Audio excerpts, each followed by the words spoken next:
All right, let's get into it. All eyes are on San Antonio tonight for what should be a fantastic Alamo Bowl matchup between the USC Trojans and the TCU Horned Frogs. You know, this is way more than just another bowl game. It's all about finishing the season strong and setting the tone for next year. Let's break it all down. And that right there is the million-dollar question, isn't it? For both of these teams, this is a huge opportunity, a shot at glory. But it's all happening during the absolute chaos of bowl season. You've got the transfer portal spinning, guys declaring for the NFL draft. It creates this incredible tension between what's on the line and who's actually going to be on the field to fight for it. So let's talk about what a win here really means. For USC, it's a chance to lock in their first 10-win season since 2022. That's a huge milestone for Coach Lincoln Riley. On the other side, for TCU, it's about stability.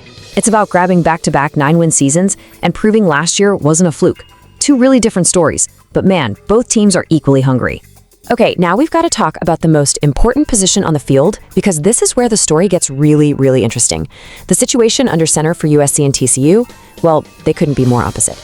So on one side, you have USC's Jayden Maiava, and what a season this guy has had. He was just phenomenal in his first year as a starter, and here's the kicker. He's already announced he's coming back for his senior year.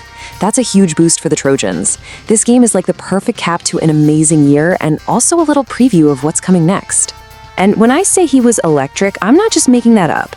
To really get it, you gotta look at QBR, total quarterback rating. It's basically a stat that measures a quarterback's total impact on winning a game. And here's the thing, Jayden Maiava didn't just have a good QBR. He led the entire nation. He was the best in the country by that measure. And this number right here kind of says it all. 29 total touchdowns. The guy was an absolute machine, scoring with his arm, with his legs. He was the kind of constant threat that gives defensive coordinators nightmares.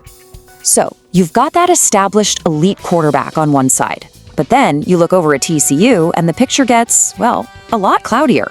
Their starter, Josh Hoover, he's in the transfer portal. So the huge question for the Horned Frogs is, who is going to step up in a massive bowl game like this? And here's your answer. TCU is handing the keys to senior Ken Seals. Now get this. This will be his very first start for TCU. I mean, talk about being thrown right into the fire. Sure, he has some experience from his time at Vanderbilt, but this is a whole different level of pressure for your first start with a new team. And you know, this whole quarterback situation is really just one piece of a much bigger puzzle. It's not just about who's taking the snaps.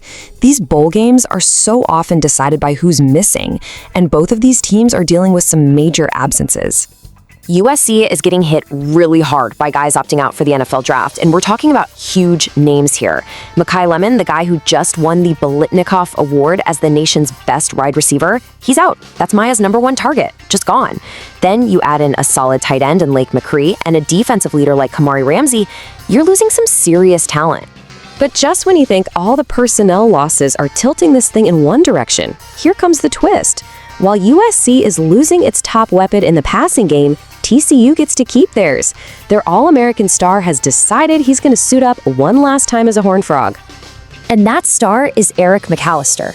I mean, just look at these numbers. Over 1,000 yards, 10 touchdowns.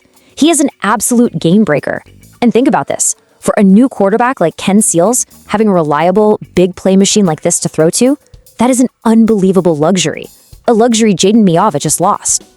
But this game isn't just going to be decided by the players on the field. Oh no, there's another really juicy angle here. The guy on the USC sideline, Coach Lincoln Riley, and his very specific and very one-sided history with TCU. And this one number tells you everything you need to know. 6-0. That's Lincoln Riley's record against TCU from his time back at Oklahoma. He has never lost to them. His offensive schemes have just historically been poison for TCU's defense. He's had their number, and you better believe that's a psychological factor heading into this game. So you've got a star QB versus a first-time starter. You've got key opt-outs on one side, but an All-American playing on the other. And you've got a coach with a perfect record against his opponent. So how does it all shake out? Let's see what the experts think. The consensus line from the experts lands right here. USC is favored by 6.5 points. So the thinking is, even with the guys they're missing, the Trojans still have the edge. And what's really wild is just how much agreement there is. I mean, look at this.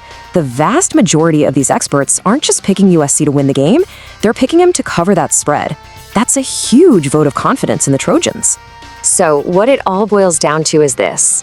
The experts believe that even with some key guys missing, Jayden Maiava's elite talent, combined with the offensive weapons USC still has, is just going to be too much firepower for a TCU team with so much uncertainty at quarterback. But hey, we all know bowl games are rarely that simple, right? So we're left with this one last question. Is that USC firepower really going to be enough to make up for their big losses? Or is a motivated underdog in TCU with a chip on its shoulder about to spoil the whole party in San Antonio? I guess we'll just have to watch and find out.